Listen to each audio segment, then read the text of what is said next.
नमस्कार मित्रों, आज की इस वीडियो में हम बात करने वाले हैं कि क्या ज्योतिष वाकई काम करता है। क्योंकि बहुत सारे लोगों का ये मानना है कि ज्योतिष बिल्कुल भी काम नहीं करता है। और आपने पहले वीडियो में मेरे देखा भी था, मैंने आपको ये बताया था कि ज्योतिष की क्या उपयोगिता है हमारे जीवन में। आज मैं आपको ये बताने वाला हूँ कि ज्योतिष कैसे काम करता है और आप इस एस्ट्रोलॉजिकल चार्ट को चाहे इसे आप देखें या ना देखें, बट ये चार्ट पूरी तरह से आपके ऊपर काम करता है। तो ये जिनका चार्ट है वो सज्जन जो है उनकी उम्र इस समय अराउंड 47 ईयर्स है। तकरीबन 2 साल पहले उन्होंने एस्ट्रोलॉजी को पढ़ना स्टार्ट किया और लेकिन 2 साल के पहले उनके जीवन में, जब तक वो 45 साल की उम्र तक थे, तो 2 साल पहले उनके जीवन में 45 साल तक जितनी भी घटनाएं घटित हुई, वो सारी घटनाएं इस एस्ट्रोलॉजिकल चार्ट में जब उन्होंने पढ़ाई करनी शुरू की तो उनको नजर आया कि सारी घटनाएं वैसे ही घटित हुई हैं जैसे कि इस चार्ट में दिखती हैं। क्योंकि लोगों का ऐसा मानना है कि अपने लाइफ में वो जो भी कुछ करते हैं वो अपनी फ्री विल से करते हैं, मतलब मेरी मर्जी, मुझे जो भी करना है मैं वो करूँगा, मैं उसके लिए अपने एस्ट्रोलॉजिकल चार्ट को क्यों देखूं। तो जिन सज्जन की मैं बात कर रहा हूँ, उन्होंने जब अपने चार्ट को देखा तो उनको ये नजर आया कि उनकी लाइफ में अब तक जितनी भी घटनाएं घटित हुई हैं वो सब इसी चार्ट के अंदर ही हैं। इसलिए मैंने उनके इस चार्ट को उठाया क्योंकि मैं उन्हें बहुत क्लोजली जानता हूं। तो मित्रों, अब देखिए उनके ऊपर इस ज्योतिष ने कैसे काम किया। उनकी लाइफ में, उनके 45 इयर्स की लाइफ का मैं आपको बता रहा हूँ। आगे आने वाले 2 सालों का अभी मैं आपको नहीं बता रहा हूँ, मैं केवल उनकी 45 साल के जीवन में उनके जो भी घटित हुआ उसके बारे में मैं आपको बता रहा हूँ। तो अगर आप इस चार्ट को देखेंगे तो इस चार्ट में कुछ बहुत ही इम्पोर्टेंट चीजें नजर आती हैं, जिसको कि चूंकि उन्होंने ज्योतिष नहीं पढ़ी थी, उन्हें ज्योतिष में भरोसा भी नहीं था, उन्होंने उसके बारे में किसी से कोई जानकारी भी नहीं ली थी, तो जब उन्होंने ज्योतिष पढ़ा तब उन्हें ये चीजें नजर आई कि हाँ, ये दिक्कतें उनके इस चार्ट में हैं और उन्होंने इन दिक्कतों को ऑलमोस्ट अपने 45 साल, इवन अभी करंट भी वो इन्हीं समस्याओं को देख रहे हैं।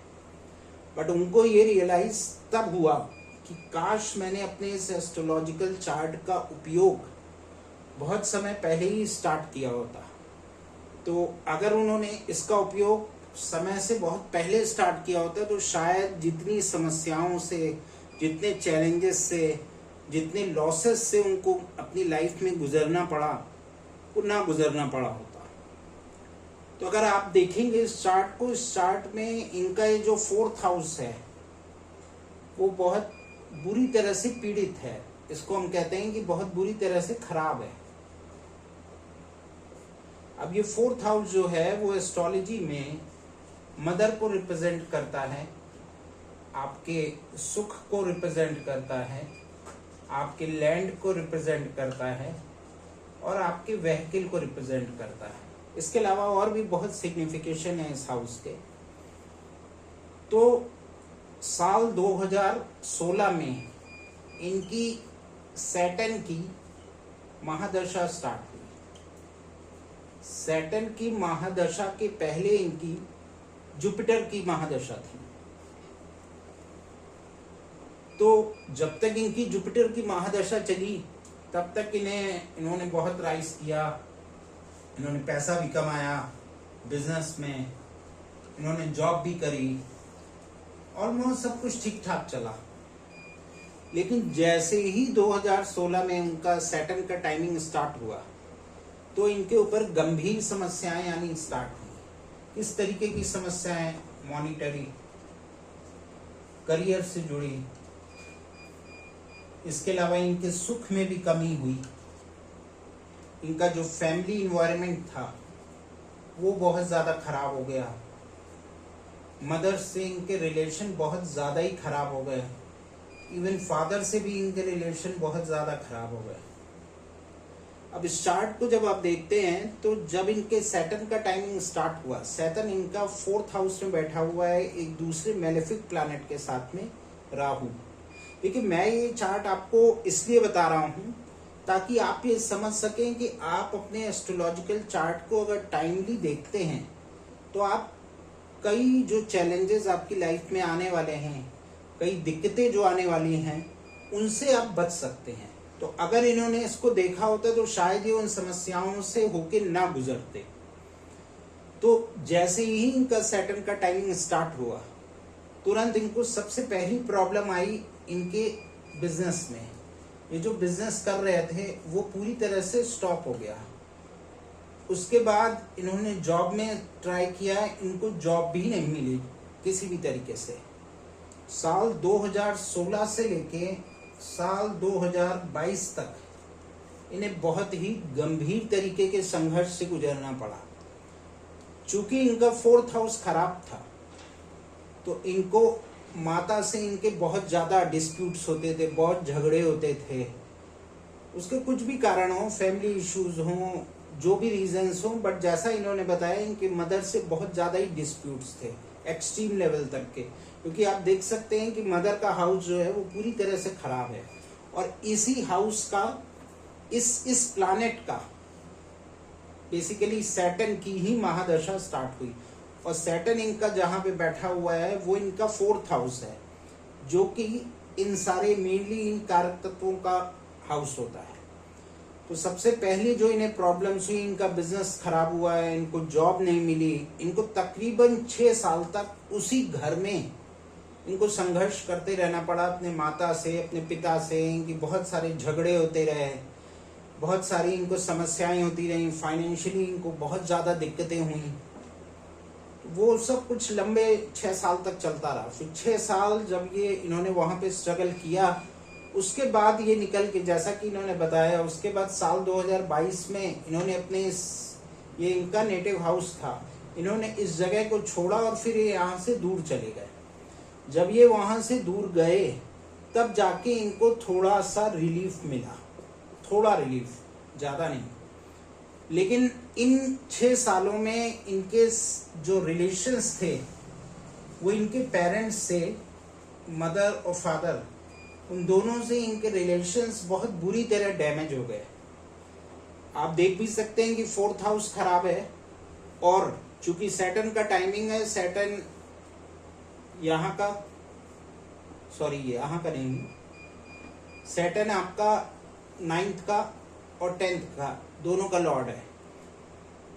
और 9th हाउस और 10th हाउस दोनों का लॉर्ड सेम 4th हाउस में गया है, जो कि मेलेफिक है। तो नेचुरली इनको फादर के एंड से भी, पिता के एंड से भी इनको दिक्कतें आई, माता के एंड से भी इनको दिक्कतें आई, और जो इनको बिजनेस, जो इनको जॉब में दिक्कतें आई वो इनके 10th हाउस से आई। तो आप देख सकते हैं कि किस तरीके से ये जो इनका चार्ट है, इनके इस चार्ट ने पूरी तरह इनके ऊपर काम किया।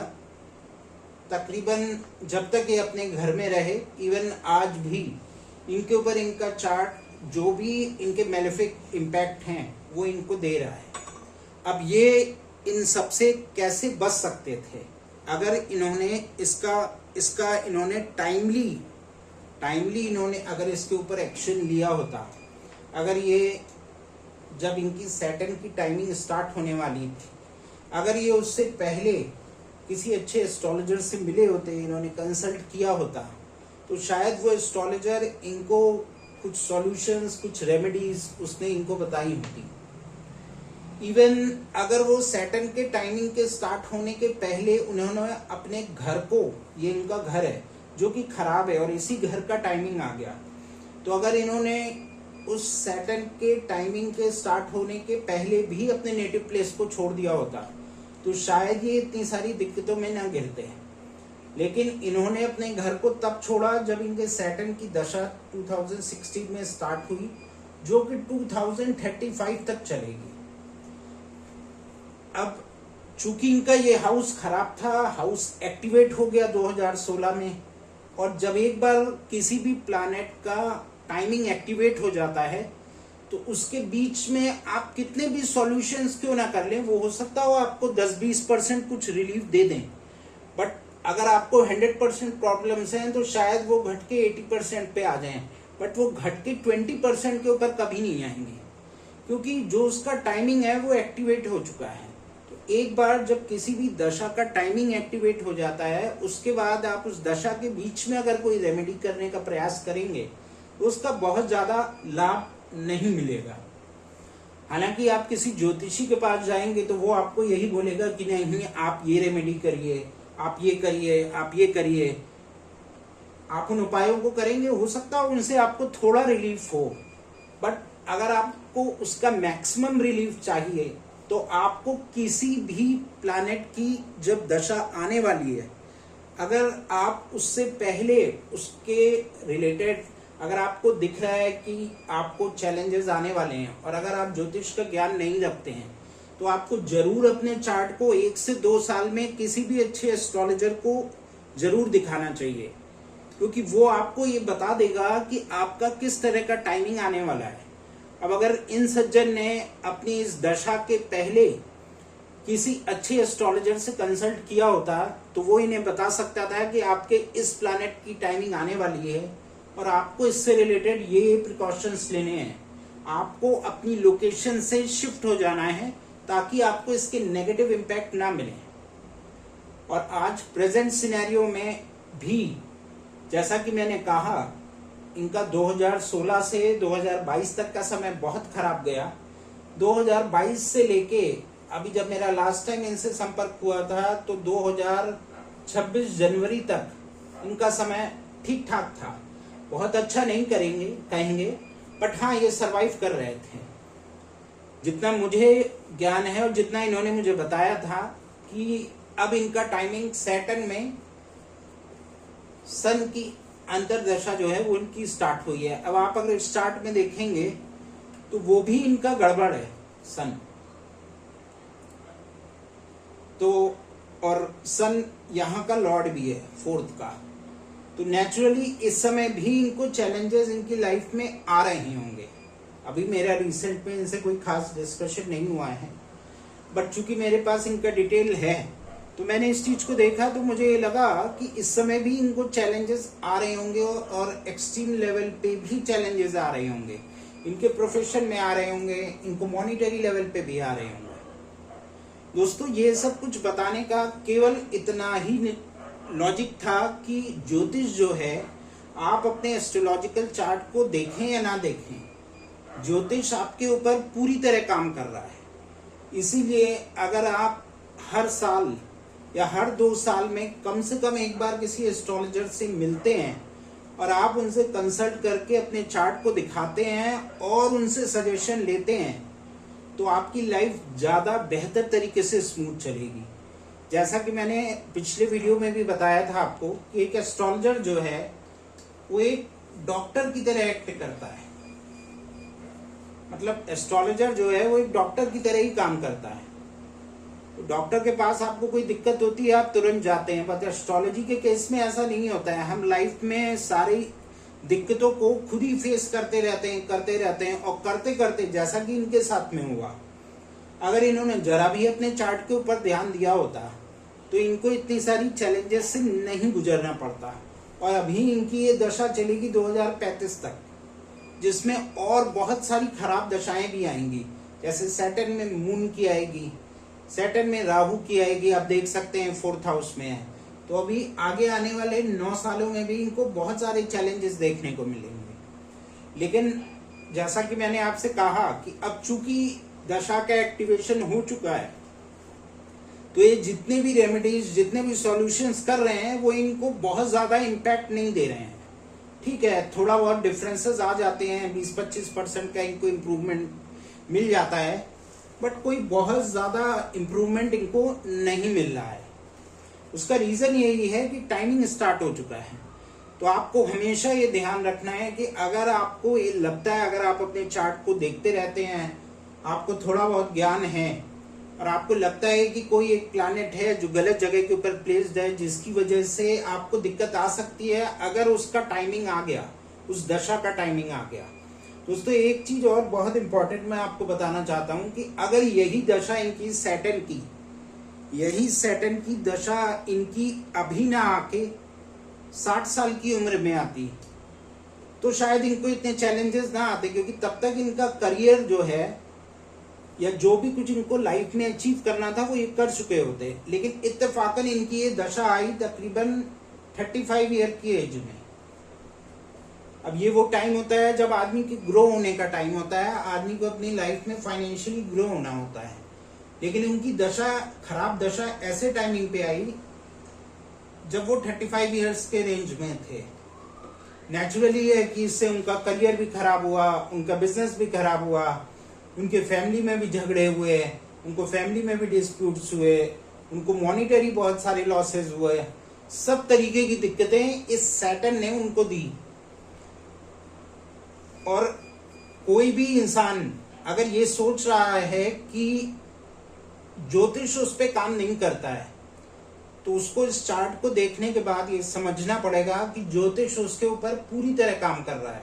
हमारी समस्या ये होती है कि जिस आदमी की लाइफ में सब कुछ अच्छा हो रहा होता है उसको यही लगता है कि ये चार्ट तो बेकार है, हम जो भी कुछ कर रहे हैं वही सही कर रहे हैं। लेकिन अगर कहीं गलती से आपके किसी गलत प्लैनेट की टाइमिंग आ गई तब फिर आपको ये पता लगता है, तब जब आप परेशान होते हैं, फिर किसी एस्ट्रोलॉजर के पास जाते हैं, तब आपको ये समझ में आता है कि अरे नहीं, अगर मैं समय से पहले आ गया होता है एस्ट्रोलॉजर के पास।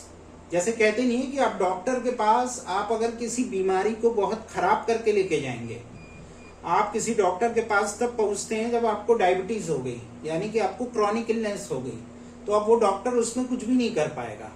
सेम वही चीज एस्ट्रोलॉजी में होती है आपके चार्ट में, जब आपके चार्ट में किसी भी बैड प्लैनेट का एक्टिवेशन हो गया, फिर आप अगर पहुंचते हैं किसी एस्ट्रोलॉजर के पास तो वो आपकी बहुत ज्यादा मदद नहीं कर पाएगा, क्योंकि वो एक तरीके से क्रॉनिक इलनेस बन गई। अब तो आप उसे केवल प्रिकॉशन से थोड़ा मैनेज कर सकते हैं, थोड़ा बहुत ऊपर नीचे उसमें कर सकते हैं, बहुत ज्यादा चेंजेस आप उसमें नहीं कर पाएंगे जब तक ये पूरा टाइमिंग दशा का खत्म नहीं होता है। अब इनकी ये दशा साल 2035 में खत्म होगी।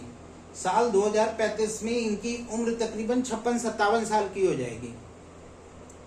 तो अब एक आदमी के 35 साल से 55 साल का जो प्राइम टाइम है वो तो इस दशा ने ले लिया। अब वो आदमी ग्रो कैसे कर पाएगा? वो ग्रो कर ही नहीं पाएगा, क्योंकि जो जो इवेंट्स, जो जो एक्टिविटीज उसकी लाइफ में हो सकती थी 35 से 55 साल की उम्र में, वो एक्टिविटीज तो अब नहीं हो पाएंगी। यही कारण है कि आपको अपने एस्ट्रोलॉजिकल चार्ट को रेगुलरली किसी भी अच्छे एस्ट्रोलॉजर से कंसल्ट करना चाहिए, उसको दिखाते रहना चाहिए, ताकि आप अपने लाइफ में आने वाले चैलेंजेस के बारे में पहले से जान सकें, उसको समझ सकें और अपनी लाइफ को स्मूथ कर सकें। दोस्तों, इस वीडियो में मैंने आपको बहुत ज़्यादा टेक्निकलिटी नहीं बताई है, वो मैं आगे आने वाले वीडियोस में आपको बताऊंगा। मेरा इस वीडियो को बनाने का केवल इतना मतलब था कि आप ये समझें कि एस्ट्रोलॉजी काम करती है और पूरी तरह करती है। बट हमारी समस्या ये होती है कि जब तक हमारी लाइफ में दिक्कत नहीं आती है तब तक हमारे लिए सब कुछ ठीक है। जब हमें दिक्कत आती है और वो दिक्कत लगातार चलती रहती है, तब जब हम परेशान होते हैं तब एस्ट्रोलॉजर के पास जाते हैं। लेकिन तब तक हमारा ये जो चार्ट है ये बहुत ज़्यादा नेगेटिव हो चुका होता है, इतना ज़्यादा नेगेटिव हो चुका होता है कि फिर आप जब किसी एस्ट्रोलॉजर के पास जाते हैं तो उसके पास इसमें करने के लिए बहुत कुछ बचता नहीं है, कुछ सपोर्टिंग उसको मिलता ही नहीं है। तो इसीलिए मैं आप सभी लोगों को सलाह दूंगा कि आप लोग अपने एस्ट्रोलॉजिकल चार्ट को टाइम टू टाइम देखते रहें। खुद नहीं देख सकते हैं तो किसी अच्छे एस्ट्रोलॉजर से मिलें, उसको दिखाएं और उससे कंसल्टेशन जरूर लें, ताकि आपकी लाइफ इनकी लाइफ की जैसे बिल्कुल भी चैलेंजिंग ना हो और स्मूथ चले। तो आशा करता हूं आपको ये वीडियो पसंद आया होगा। अगर पसंद आया है तो लाइक जरूर करिएगा और सब्सक्राइब भी। तो अभी के लिए बस इतना ही। मैं मिलता हूँ जल्दी आपसे एक नए वीडियो में। तब तक के लिए धन्यवाद। Thank you.